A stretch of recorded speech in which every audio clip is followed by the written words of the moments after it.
आज हम करेंगे चैप्टर सूरदास के पद। ओके, सो देखते हैं फर्स्ट वाला पद।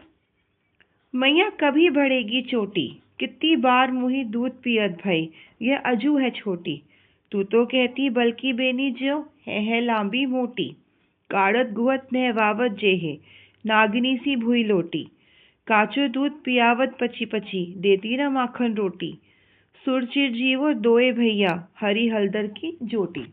अब ये जो पूरा पद है, इसमें कृष्ण जी जो है वो शिकायत कर रहे हैं अपनी मम्मी से, अपनी यशोदा माता से। वो अपने बचपन में, ठीक है, अपने बालपन में, ऐसे जैसे छोटे होते हैं ना, तो ऐसे हम बोल देते हैं शिकायत से। तो वो अपनी माता से कह रहे होते कि उनकी चोटी कब बढ़ेगी, ये आज तक क्यों नहीं बढ़ी है, ये अजू है छोटी है, आज भी छोटी क्यों है। ओके, तो वो कहते हैं कि तुम तो कहती थी कि जैसे बलराम भैया की लंबी मोटी चोटी है, वैसे भी मेरी ही हो जाएगी। आप मेरे बाल बनाते हो, इन्हें धोते हो, तो ये नागिन की तरह भूमि पर क्यों नहीं लौट रही, ठीक है। और आप बार बार मुझे यही लालच देते हो कि अगर आप दूध पियोगे तो आपकी चोटी लंबी हो जाएगी, और इसी चक्कर में आप मुझे माखन रोटी भी खाने को क्यों नहीं देती है ना। तो मैं दूध भी पी रहा हूँ, सब कुछ कर रहा हूँ, पर मेरी चोटी अभी भी लंबी क्यों नहीं होती, बड़ी क्यों नहीं होती। तो फिर सूरदास जी समझाते हुए कहते कि ऐसी सुंदर लीला दिखाने वाले दोनों भाई कृष्ण और बलराम की जोड़ी बनी रहे। लास्ट में वो कहते हैं चिरजीवो दोए भैया, मतलब दोनों की जो जोड़ी है वो चिरंजीवी रहे, वो बनी रहे। ओके, सेकंड पद देखिए। तेरे लाल मेरो माखन खायो, दोपहर दिवस जानी घर सूनो, ढूंढी ढंढोरी आप ही आयो। खोली किवारी पैठी मंदिर में, दूध दही सब सखनी खवायो।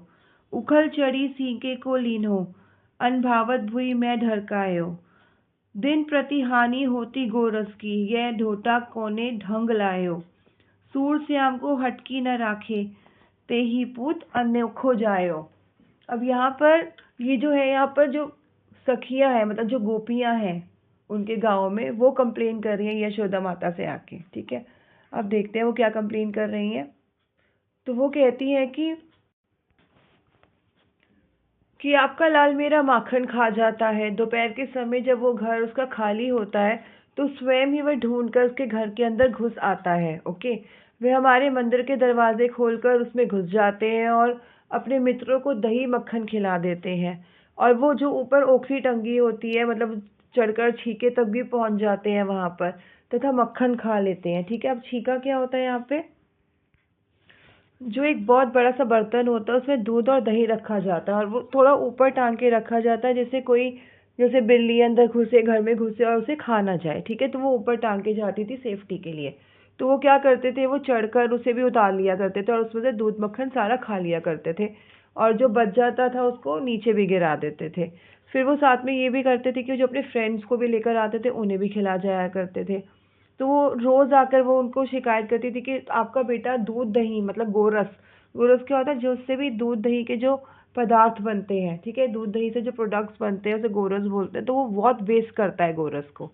ठीक है, तो वो उन्हें कहती है कि कोई आपका बेटा अनोखा थोड़ी है, आप इसे संभालो, ऐसे समझा के रखो। ठीक है, कोई तुमने ही थोड़ी सिर्फ, मतलब यशोदा माँ से कहती है कि तुमने ही थोड़ी सिर्फ कोई अनोखे बेटे को जन्म दिया है, ठीक है, कि हमें ऐसे परेशान करे।